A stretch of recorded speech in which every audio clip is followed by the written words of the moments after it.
February 19th, when a businesswoman from Shanghai arrived for 2 days of meetings near Munich with her German partners.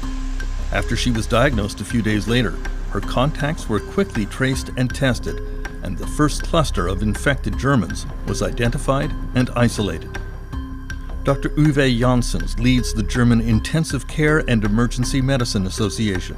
And she infected this man infected 5 others, and in the end we had 16 patients, and then nothing happened more.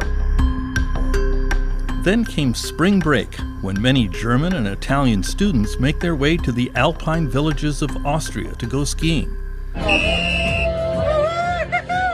It turns out there was one super spreader in the town of Ischigo, a bartender who thought he had a cold but was not ill enough to skip work.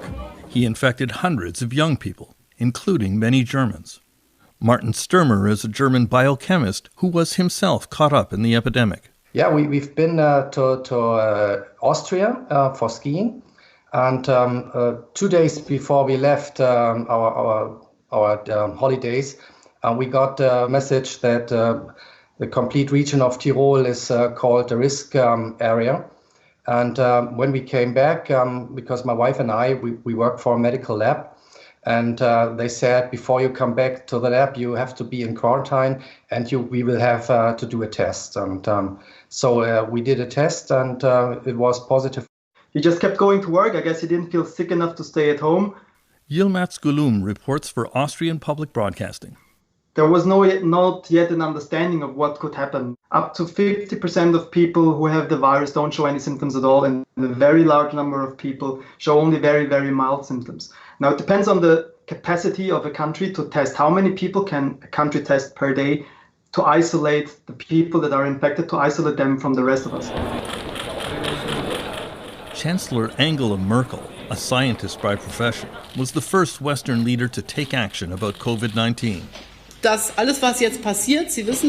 She estimated that up to 70% of the German population could contract the virus.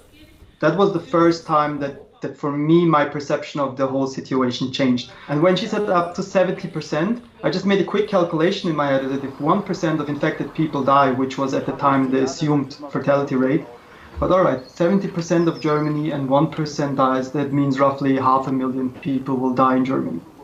And that was for me like, whoa. This is not just the flu. This will change a lot of things for a long time. Germany quickly began developing thousands of test kits, far more than any other Western country.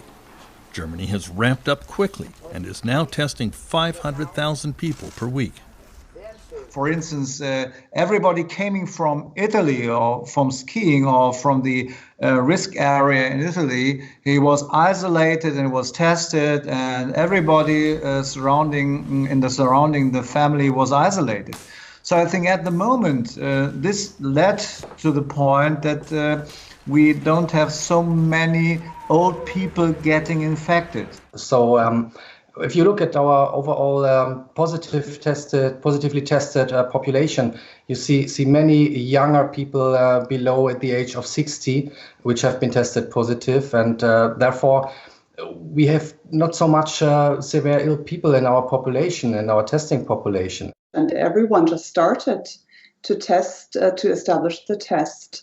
As soon as the sequence Melanie Brinkmann is a German virologist. And I think that's the big advantage we had. And I like to compare it to an iceberg. So I think we saw a much bigger tip of the iceberg than other countries, as Italy, for example. And I think we have gained a lot of time and now had time to prepare the hospitals for the patients that will come eventually. Once the wave of infection arrives, Germany will be far better prepared than other Western countries to handle it. For example, Germany has invested in a greater per capita proportion of intensive care beds and ventilators, almost 3 times as many as Canada. In Germany, there are a lot of hospital beds per capita and a lot of ICU beds per capita. For example, in Germany, we have 34 ICU beds per 100,000 inhabitants. That's a lot. For comparison, in Italy, we have 8.4 per 100,000. And so this is fourth the times, we have fourth the times of bad. So I think we can handle this situation a little bit better than the Italian people do. Many German experts feel that the country's low fatality rate of COVID-19 patients has a lot to do with the relatively low number of serious cases they are dealing with, but that could change. Dr. Karl Lauterbach is an epidemiologist and member of the German parliament. I think that the tidal wave is coming, and we will see, let's say, a sharp increase in both the number of infected people and also the number of, let's say, people having severe disease and people dying, unfortunately.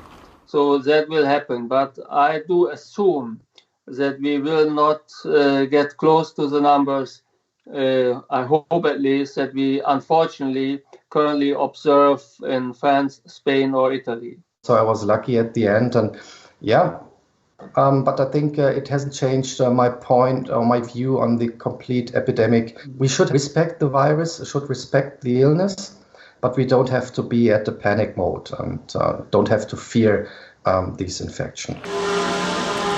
Right now, Germany has many fewer COVID-19 deaths per capita compared to their neighbors. Almost 7 times fewer than France, 30 times fewer than Spain, 35 times fewer than Italy. But experts here insist that does not lead to overconfidence. We are not becoming overconfident at all. We are very well aware that in a couple of weeks we may be in big trouble. In the town of Minden, a symbol of Germany's determination to win the battle against this virus, this school gym has been outfitted to receive anyone who is caught disobeying quarantine restrictions. Beratschlagen und wenn alle der Meinung sind. First Alderman Sebastian Arlt says the forcible confinement will be accomplished, if necessary, with the help of the police. Unterstützung der Polizei durchsetzen.